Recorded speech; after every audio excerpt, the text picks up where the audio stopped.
Yeah. I'm going to leave the crawling practice to him.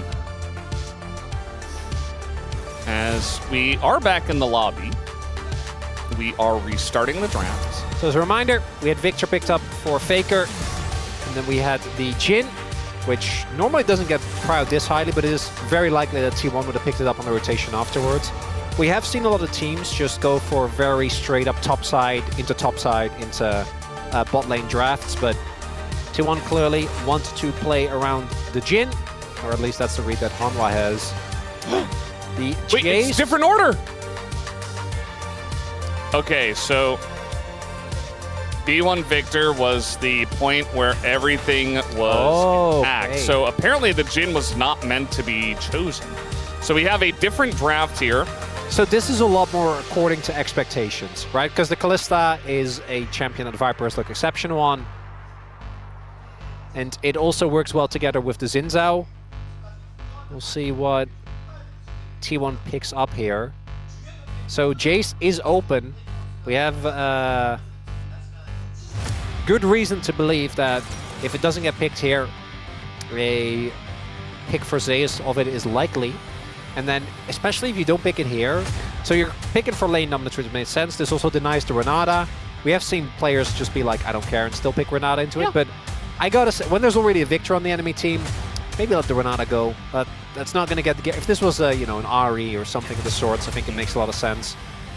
But now, maybe it's time for something else from Delight.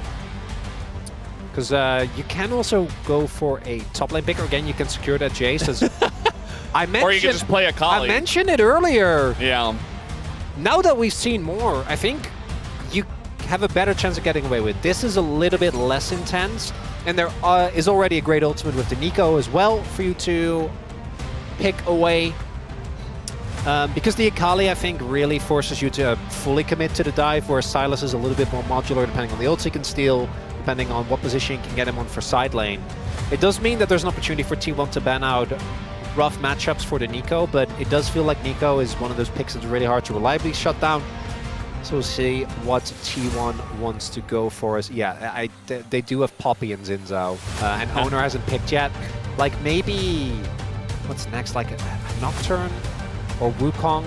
I don't think either of those picks are must-bans, but just try and keep T1 off that game. I think Wukong is a good ban, looking at this, because trying to play to Wukong Victor NMF can be really tough later in the game.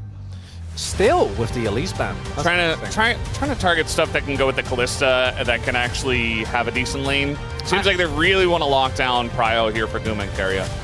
And that has been something that they have relied on historically, but they've really leaned into again recently.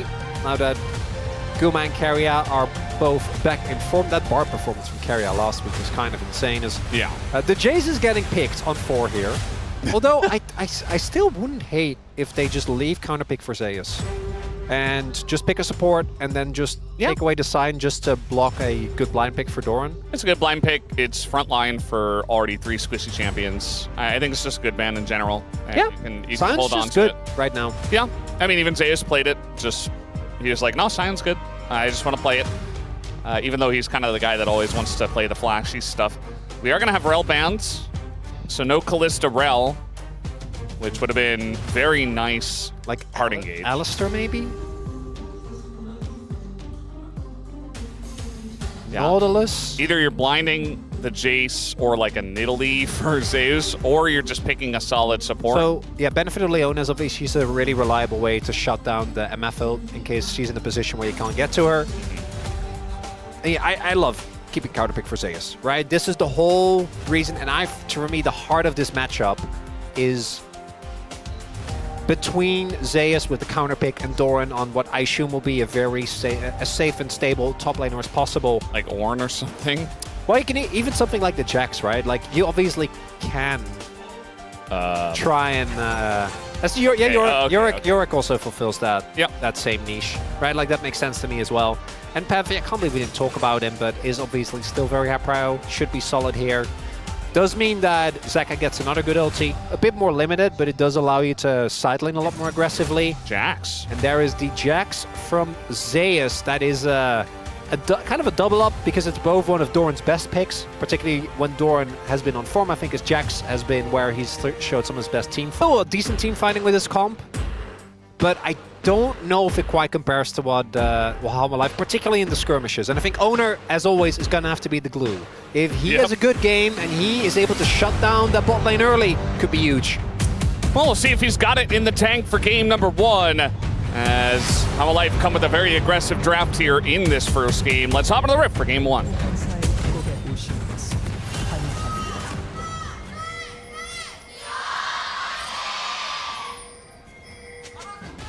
미니언 생성까지 30초 남았습니다. All right. As we're getting ready for game number 1, we'll see how this goes. No invades just yet. Not expecting anything too crazy either. Looking at the rune setups, also no big surprises. Faker did go for the grasp, which we've seen a lot when you're playing things like Victor, like Azir in melee matchups. Should be able to get a good amount of free health from that. And then we also have Zeka on his Sylas, which... You think he plays this one? Yeah. And the calls about Zeka being even at Worlds, I think, weren't really true about him being an Akali Sylas 2 trick.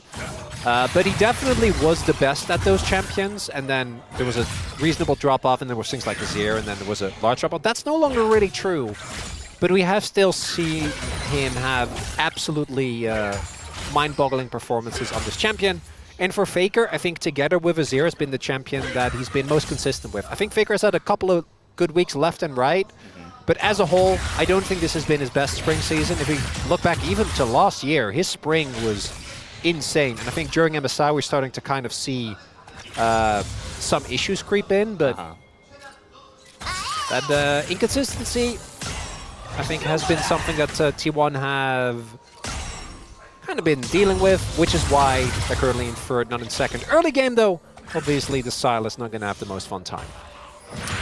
Yeah, definitely going to be a bit of an issue. I feel like especially control mages that can just take grasp and not care about matchups that they were already going to win into, but then also you don't have a lot of all-in pressure as the other side, as the Sylas.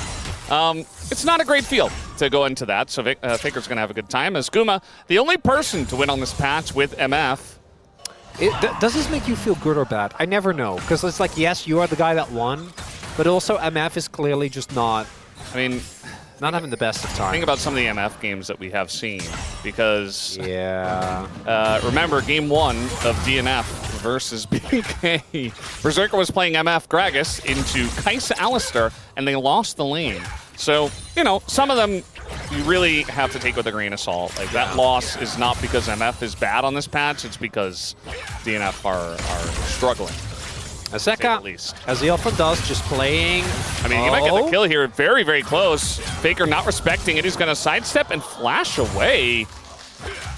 Zeka potentially was going to flash in for a couple of, an auto and a skill, and then he's dead. But getting himself in that situation is not a good look for Faker. That should not happen pre-6. Yeah. Like, Sylas, one of the big advantages you have when you're playing any control mage into Akali, into Sylas, is that they should fall behind naturally. Now, there are players like Zeka, like Chovy, that are able to not fall behind and go relatively even, right? Like, they're able to stay very close in terms of CS. Yeah. Straight up, winning the lane early and hard forcing a flash, that's a big deal. That means that Peanut now has a much better gank angle than you would otherwise be. Having Delight has a great roam timer now. If they're able to get him out of the lane, obviously needs to make sure that Vibrant gets his wave, get a truckload of experience as well. And by itself, this isn't that big of a deal, but the flash to me is the biggest, right? The fact that he had to invest that, not wanting to get like flash autoed by the Sylas. Yeah. That's something that a team like HANWHA Life, I would expect, are going to be looking to punish. Absolutely. At the end of the day, he's still playing Victor, who has grasp, so he can just, push waves and not really care about the Sylas. But you're absolutely right. For like the next 3-4 minutes, he will have to play safe, or he's going to be in a lot of trouble against Xin Zhao and Sylas. So has to respect it. We'll see if he does. Also means he's not able to very early on pick up something like a Catalyst, right? Which is an incredible item. That's kind of what you want to TP back to lane on, because it allows you to stay for so much longer, gives you the sustain that, particularly in a matchup like this, where Silas is naturally going to out-sustain you, it's going to be feeling really good as in they go. Right, going in on Aguma, who is going to take a bunch of damage. I don't know if they actually have kill pressure here, but still a good engage from the side of the HANWHA Esports bottom lane. And Viper clearly didn't think so, because I feel like the light, you know, was trying to get as much damage down as possible. Viper had already given up, or maybe he was looking to try and play off of resets of the wave. One thing we hadn't mentioned yet is that Guma and Carrier were kind of stomping the 2v2, which is why we see that big lead. They were very aggressive starting level 1, able to, as a result, build a nice lead. But with this 2v2 pressure from Viper and the Light, and that great jump that the Light found on top of Guma there, going to be not equalized, but minimized when it comes to that lead. yeah. So everything pretty good for the side of HANWHA Esports, I'd say. You know, mid lane, they get the flash out of Faker. Bottom lane, they equalize it up early on. And so when we get to see some of these early skirmishes over the first Drake or over the Grubs, HANWHA being on parity is always going to be a good spot for them with their insane skirmishing power early on. So liking their chances, as we do have, our top laners are still in the bottom lane, but we do have, walking up here is Doran. Chaos Storm comes down from Faker just to push the wave. Has probably got a good back timing here. I don't think he's in any danger, especially with the sun coming down. And yeah, he'll just back away after the clearing of the wave. Timing here is not that big a deal because there's no Grubs up yet, and HANWHA aren't really in a position to contest a Dragon. Does give a possible roam here for Zeka. We'll see if he actually goes for that or if he opts to use his time at the back. Doesn't look like that is going to be the case. Just going to push in instead. And now Peanut will be making his way back to his bot side, which is respawning and get some gold. It's sitting on like almost 1,000 gold there. So does finish his tunneler.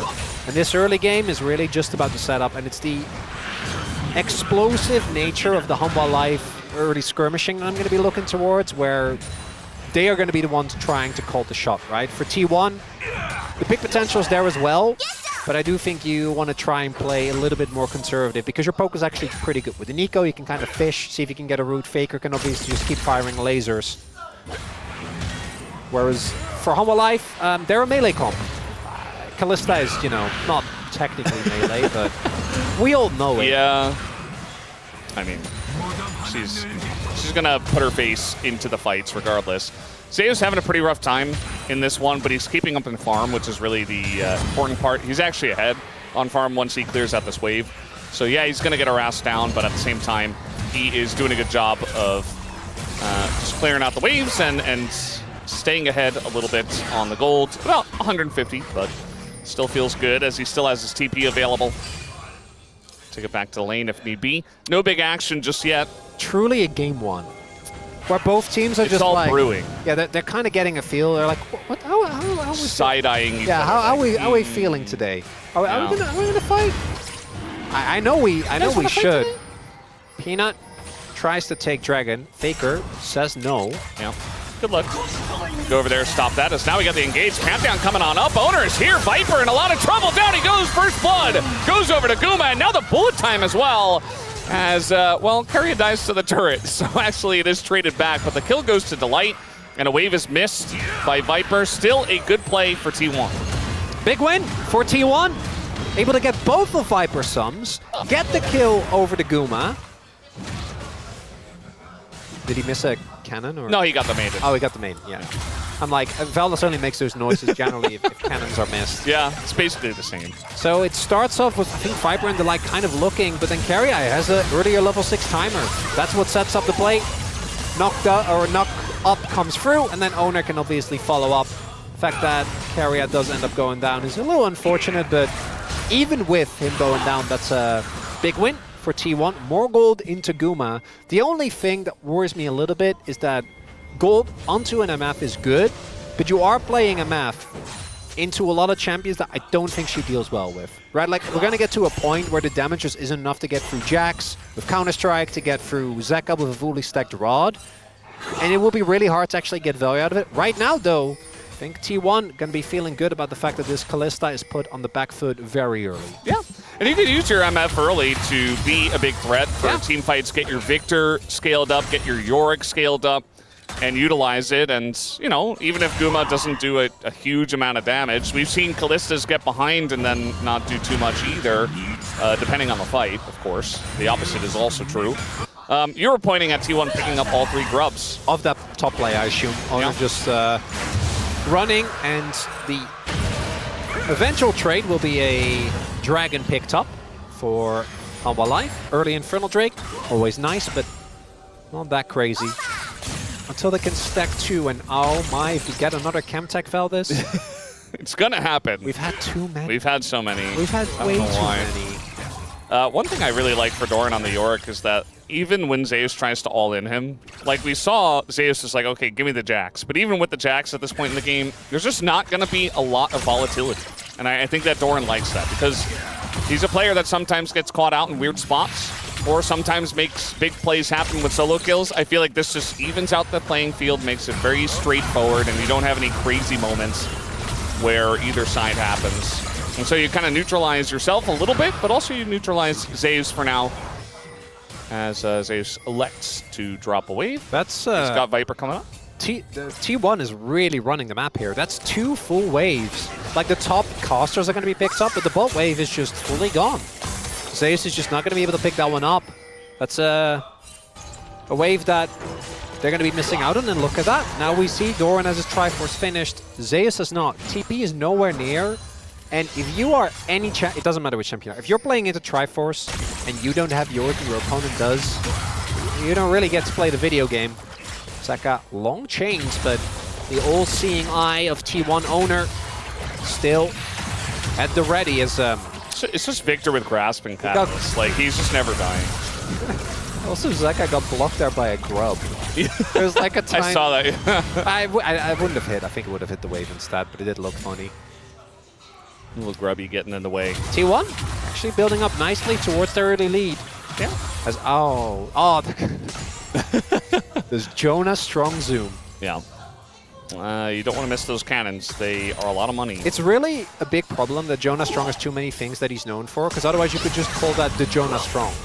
But you can't. I think that's the main thing. I don't know. His predictions are another. Yeah. I guess context clues might help there, but oh my god, this Nico!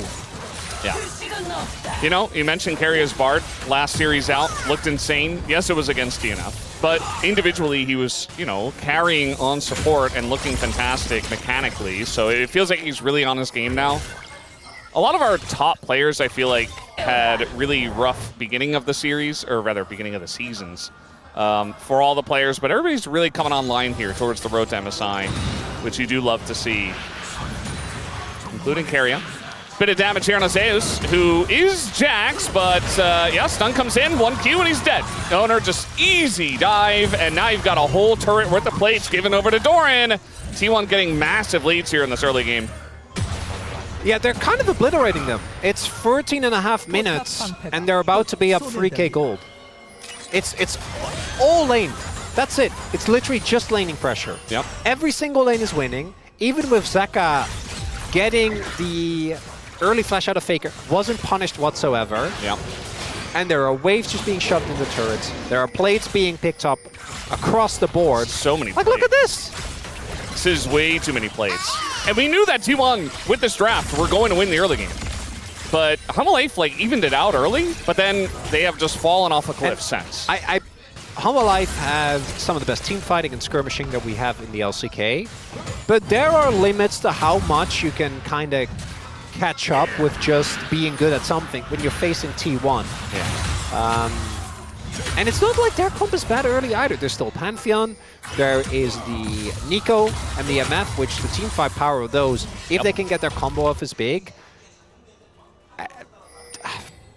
This big a gold league this early on, almost 3.3k. You don't really see gold leagues this large, especially between two teams that should be very evenly matched. So you will have one more, like, I think you have an opportunity to fight where right now, like, your item spikes, one item spikes are done, so are the ones on T1. You do still have a Kalista, you do still have this this Silas, but so many of the situations look like they're half health before anything has happened. As Owner hiding behind Otacon. Maybe this is the window they're looking for. Yeah, he's just going to flash away. Good call. Peanut and Delight right there. And they had kind of snuck through vision, snuck past vision to get in there. But they get the flash out of the Pantheon. Decent amount of engaged potential taken away from T1. Yeah, HANWHA want to fight. It's very obvious. And when the space is open, I do think that their target selection, the single target burst, is insanely big, but they do need to find an early kill. All the one-item spikes were finished for HANWHA, so even though they're down 3,000 gold, it's really only components that are that T1's ahead on. Well, exactly. So I think the confidence makes sense, but then I look at the health bars. Yeah. Or rather, the lane situation for both mid and top, and they're just not in a position to really do too much. Zeus doesn't really get to play the game. He's just sitting here against a Yorick trying to scale and just not really having an impact for the entire early game.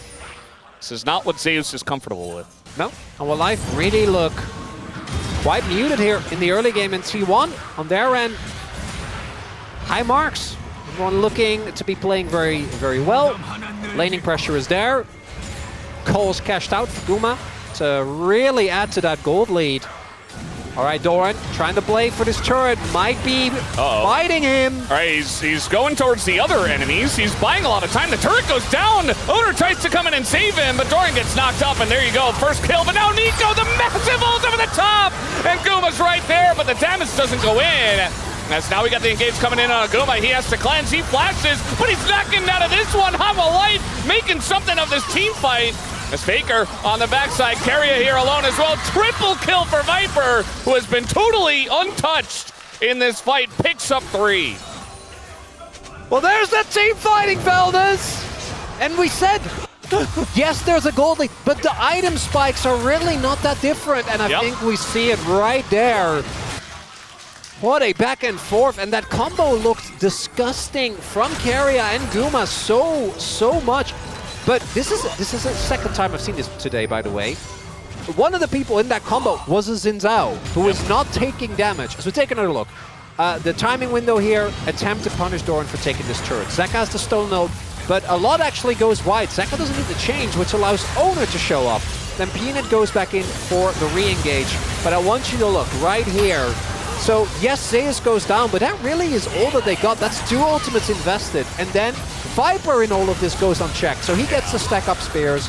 And once the fight goes long, and these big ultimates don't do what you need him to do, you have Kalista, Silas, and Xin Zhao. And if there are 3 champions that you don't want to have long fights and multiple rotations, it's those. And Jax, eventually. Although, in this game, he's just kind of been sitting back. He did his job there. He got the kill, and then he died. So that's all he's going to do for now. But talking about champs that love to stick around for long fights and get multiple counter-strikes off, Jax is one of them. Carrier. He is in a lot of trouble. No ult available. He's just dead. Root comes down, and now the follow-up, the recommittal here from T1, trying to save their buddy. And now HANWHA Life are going to get another flash away from this one. Guma is probably dead here. He doesn't have flash as the bullet time. It doesn't hit, but it doesn't matter. Zeka just takes the 1v1 HANWHA. Now wiping the floor with them. They're going to take down a Rift Herald. It's a fork right there. Either Guma walks into it or walks away from the turret. Either way, Zeka gets the kill. Losing Carrier there, it's fine. T1 though, with a desperation that I don't think is warranted, are really trying to fight. And again, this is Xin Zhao, Leona, Kalista. They're gonna try and look for these jungle fights, these skirmishes. T1, you need a good setup, and this isn't it. So much invested there. Faker loses his flash. Guma and Carrier end up going down. The insta-cancel on that bullet time. Look, slow motion. Yep. That's a super soldier right there. I mean, it's just like free food for Silas. It's an MF with no cleanse, no flash, running through the jungle, trying to catch up to the team's bad decision to go for that fight, you know? And you know the funniest part is T1 still has a gold lead, despite all that. It was from all the laning leads, but I don't think it matters nearly as much now. The Silas is online, the Kalista super fed. And yeah, I mean, there's a big lead in top lane. Well, but it's a Jax. When your back is against the wall and it all comes down to your Yorick, I think there's compositions where there's compositions where you see that and you're like, I believe. I don't think this is one of them. Yeah. Because I'm looking at what HANWHA have to offer, and Zeus is still really far behind. But the rest of the team is able to cover for him well, and it's crucially engaged that's there. For HANWHA Life, it's so easy for them to start fights. I also think T1 are letting them, as we saw. It felt like HANWHA were playing into T1's hands early on, and now T1 are playing into HANWHA's hands. Yep. Here in the mid game. They're like, you want to take fights? We're going to blast cone into you. It's like very strange angles. I think it's just like trying to very quickly respond to HANWHA Life's engages, but that's not really the way you want to play. You want to have set up engages where you have all your ults combined together. You want to be the ones that's setting them up rather than desperately scrambling into position against all of these skirmish-heavy champions on the side of HANWHA. As we have Riftmaker already finished here for Zeka. 2 items. Yeah. Silas is pretty giga-huge at the moment. Not even that far ahead of Faker, but he's feeling pretty good. Already fully stacked that rod. Got it very early, so only able to hit level 15. But ahead 2 levels because of that on Faker, who hasn't finished his. Faker, though, going to get more relative value. True. Because he gets a later level. Right now, I think he just preferred to not be behind Zeka, because you can see he needs to play it very respectful. Wants to get a grasp, but I don't think he's going to get one. And the lead that Guma had over Viper is now all but evaporated. And I want to highlight something. I think that our perception of Kalista, or Kalista as a late game AD, or as an early game AD carry, I don't think it's true anymore. I feel like with the build that she's going for, right, where you get with Terminus and Jaxos, you actually get so tanky that it becomes more about the length of a fight and the skill of the player, as opposed to you need to win early and post 2 items. It's like kind of whatever. Right, I feel like Kalista really used to be, you need to stomp lane, and then once lane is stomped, you have value, and otherwise you kind of taper off. I just don't really see it that way anymore, particularly when you itemize well into the damage that thus far T1 haven't really been able to find, as Homebreaker done 2 item spikes are there for T1. And this Drake fight is a possible soul. We haven't even talked about the mountain as the TP comes in from Zeka as well. All right, they really want to fight for this one, but the Drake is already gone. And, okay, it's gone. That was anticlimactic. We're, like, building up to this, and then T1 just, They get mid-turret, which is nice, but soul point, there's a Rift Herald in bot lane. Did you see Peanut summon it in the bottom river? It is there. Yeah. I don't think it'll be there for a lot longer. Yeah, probably not. Says, take it and drive mid, maybe?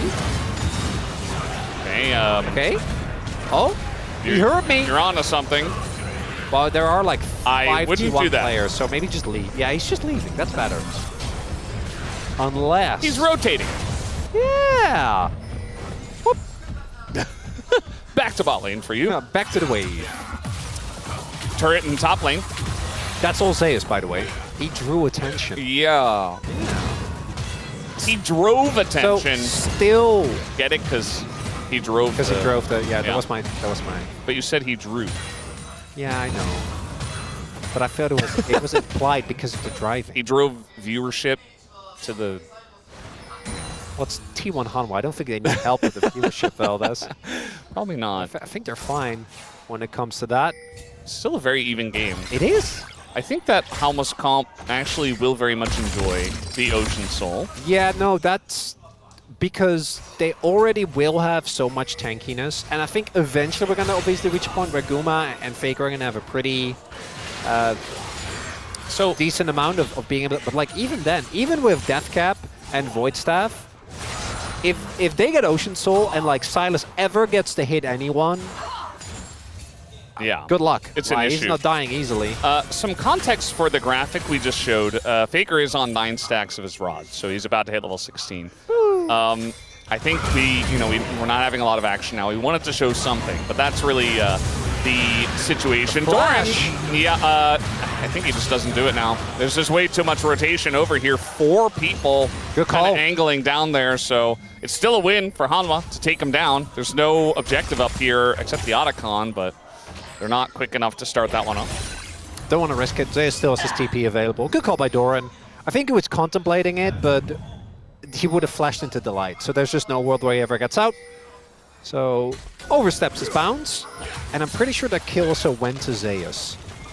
And I feel like we're slowly starting to feel the tilt of that matchup, as now Zeus is going for a Zhonya's next, which is going to give him a lot of offensive power, allows him to play way more aggressive.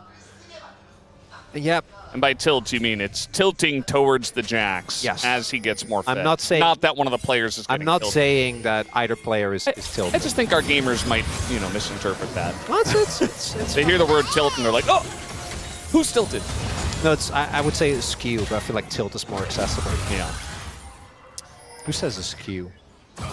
Lawyers. Ugh. That's The worst. Yeah. Well, it's definitely one of these chess matches, as we had the one big fight in bot, but after that it's been sitting back. This is a thinking's man's LCK. This is the kind of LCK game you can be really smug about. It's like, oh yeah, no, my league. I understand. Plays you wouldn't get it. Deeper. We are already planning 5 waves ahead. You know, none of this is not planned, which is why nothing's happening. I was told that adding objectives would make this better, Feldes. Yeah, you know, we added grubs, and then we took the grubs away. We made them whatever they are now. That's not the only reason. They're fine. Oh, possible collapse. I say, as no collapse comes through. He did hit him with the laser. He did. A little Leandri's burn. Yeah. Yeah. A little bit of damage. Yeah. So is it just one team fight for Ocean Soul, and then whoever wins that fight gets Baron and the game is over? Is that? Yeah, and Otacon. Don't forget. So who do we like more? Who you looking to? I'm seeing a Terminus for Viper. I'm seeing 2 stopwatches. Well, arm guards, but you know. I just feel like the setup for the fight is everything. You know, if HANWHA make it scrappy, they're gonna win like 99 out of 100 times. T1 don't have control of the choke points and force HANWHA to walk through one. Yeah. It'll be really hard for them to actually get full value out of this combo. And again, if they had the 4K gold lead that they had, by the way, that they worked very hard for it to get, like, HANWHA can't just walk up to this dragon and set up shop. But here we are. They're walking up to the dragon and setting up shop because the gold is even, Chronicler. A good point made. And I just... Oh, did they just get it? I don't know. I mean, they're starting it, but they're apprehensive about it. Owner is here. Flanking Yorick. We've seen this work for other teams. Not sure about in this scenario, as the Maiden is bye-bye. It's another 50 gold over to Zeus. Zeka doesn't have an ultimate yet. I think he's going to be looking for carry-outs if he can find it. Doran's just pushing. Or Fakers. Wants to go for the engage. Is Faker just going to go golden, and now Delight maybe in a bit of an issue as everybody gets knocked up by the Nico, but the counter Nico comes in. They get onto that back line as Carrier the first to go down. Guma's already out of the fight, as will go down Owner, and it's just a disaster. T1, they set it up, and HANWHA Life knock it down as they do not get the soul, but they get a massive team fight, and now they're going to get the top objectives. That's the world champion right there, Zeka with the Silas! I thought that Nico Engage had done it. They get the dragon, deny the ocean, and then carry a flash multi-man ult. And it's still not enough. As we take another look at this fight, the light goes in, but this at first looks a little disjointed. And then watch this. Boom. Immediately, Faker not in the position to do any damage. Guma taken out of the fight. And then Doran, he's just a Yorick, man. Yeah. He's just a Yorick by himself. Can't get through. That's Nash. And yes, the soul wasn't given. I don't think HANWHA Life are going to be feeling too bad about it. I think they're okay with it. They get Nash. They'll probably get Otacon if they want to prioritize that. But maybe they just want to extend their gold lead instead and not try to throw on that objective. It was an interesting fight because both AD carries were pushed out pretty early on, but again, just the skirmish power of the Silas, the Xin Zhao, the Jax, like those were all on check. So even though they went super deep to kill Viper, like they just have so many other threats. And I can't believe Viper hasn't died yet. I swear I've seen him die like he's gone so deep. That feels wrong, right? Or sorry, Delight. Like he's died twice. No, Delight. Yeah. That makes more sense. And now Zeus doesn't really... I I mean, Doran's going to keep going on this, but it's getting close. You can feel like Zeus is getting close to the point where he's just going to begin to take over the side lane. New York's still going to be strong, but... We're going to TP back to the wave. I mean, I don't think he should, because you want to really keep it available in case T1 find a collapse towards top side. He just got his Zonias. Otacon We picked up forgot here. about Otacon. I didn't. Well, I did. Kind of just assumed that that was already gone.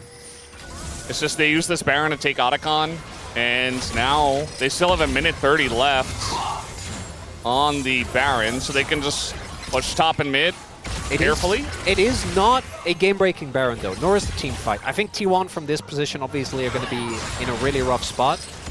And the main issue for me is that it feels like Faker has been stuck at these items for like, what, 10 minutes now?